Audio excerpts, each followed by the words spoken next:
அர்த்தமுள்ள உரையாடல் குழந்தைகளின் ஆரோக்கிய வளர்ச்சியை ஊக்குவிப்பதற்காக இருப்பதால், படுக்கை நேரத்தில் பெற்றோர்கள் உங்கள் குழந்தைகளிடம் ஒரு 5 கேள்விகளை கேட்டு பழகுங்கள்.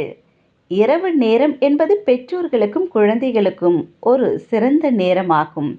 அன்றைய நாள் குறித்து விவாதிக்கவும், நாளை பற்றி சிந்திக்கவும், அமைதியான இரவு உறக்கத்திற்கு முன்னர் ஒரு பொழுதுபோக்காகவும் இருக்கும். பெற்றோர்கள் தங்கள் குழந்தைகளின் உலகத்தை பற்றிய தகவலை பெறவும், அவர்களின் உணர்ச்சி மற்றும் அனுபவங்களை புரிந்து கொள்ளவும் இது ஒரு சிறந்த வாய்ப்பு. அன்றைய நாள் குறித்து விவாதியுங்கள். குழந்தைகள் இயற்கையாகவே அன்றைய நாள் குறித்து விவாதிக்க ஆர்வமாக இருப்பார்கள். இன்று நீங்கள் என்ன சுவாரஸ்யமான விஷயங்களை செய்தீர்கள் என்று குழந்தைகளிடம் கேளுங்கள். அவர்களின் அன்றைய செயல்பாடுகளை பற்றி சிந்திக்கவும், அனுபவங்களை பகிர்ந்து கொள்ளவும் இது உதவும்.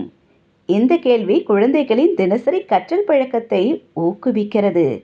சைல்டு சைக்காலஜியில் வெளியிடப்பட்ட ஒரு ஆய்வின்படி, தங்கள் கற்றல் அனுபவங்களை விவாதிக்கும் குழந்தைகளின் வளர்ச்சி சீராக இருக்கும் என்று விளக்குகின்றனர். அடுத்தபடியாக, சவால்களை எதிர்கொள்ள கற்றுக் கொடுங்கள். தன்னை தானே சவால் செய்வது தனிப்பட்ட வளர்ச்சியின் ஒரு முக்கிய பகுதியாகும்.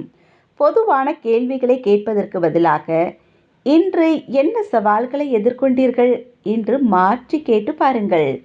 இந்த கேள்வி குழந்தைகள் தங்கள் புதிதாக முயற்சித்த தருணங்களை பற்றி சிந்திக்க ஊக்குவிக்கிறதாம். இது விடாமுயற்சியின் முக்கியத்துவத்தை எடுத்து காட்டுகிறது. சவால்களை ஏற்றுக்கொள்ளவும், வளர்ச்சிக்கான வாய்ப்புகளை ஊக்குவித்தும் வளர்க்கும் குழந்தைகளின் திறன்கள் அதிகரிக்கும். அடுத்தபடியாக, இன்று நீங்கள் ஏதாவது தவறு செய்தீர்களா என கேளுங்கள். தவறுகள் தவிர்க்க முடியாதவை மற்றும் கற்றுக்கொள்வதன் முக்கிய பகுதியாகும். இன்று நீங்கள் ஏதாவது தவறு செய்தீர்களா? அவைகளிடமிருந்து நீங்கள் என்ன கற்றுக்கொண்டீர்கள் என்று கேளுங்கள். இது தவறுகள் செய்வது அவமானம் என கருதுவதை விட வளர்ச்சிக்கான வாய்ப்பு என்பதை குழந்தைகள் புரிந்து கொள்ள உதவுகிறது. டெவலப்மெண்டல் சைக்காலஜி நடத்திய ஆய்வில், தவறுகளை கற்றல் வாய்ப்புகளாக கருதும் குழந்தைகள் சவால்களை எதிர்கொண்டு வெற்றி பெறுவார்கள் என்று தெரிய வந்துள்ளது. அடுத்தபடியாக, இன்று உங்களை பெருமைப்படுத்தியது எது என்று கேளுங்கள். குழந்தைகளின் சாதனைகளை பற்றி சிந்திக்க ஊக்குவிப்பது சுய மதிப்பு மற்றும் நம்பிக்கையை உருவாக்குகிறது. இன்று உங்களை பற்றி நீங்கள் பெருமைப்படக்கூடிய விஷயம் நடந்ததா என கேளுங்கள். இது குறித்து சிந்திக்கும் குழந்தைகள் பெருமைப்படும் வகையில் என்ன செய்தார்கள் என விளக்குவார்கள். மேலும் தொடர்ந்து சாதனைகள் செய்ய முயற்சி செய்வார்கள்.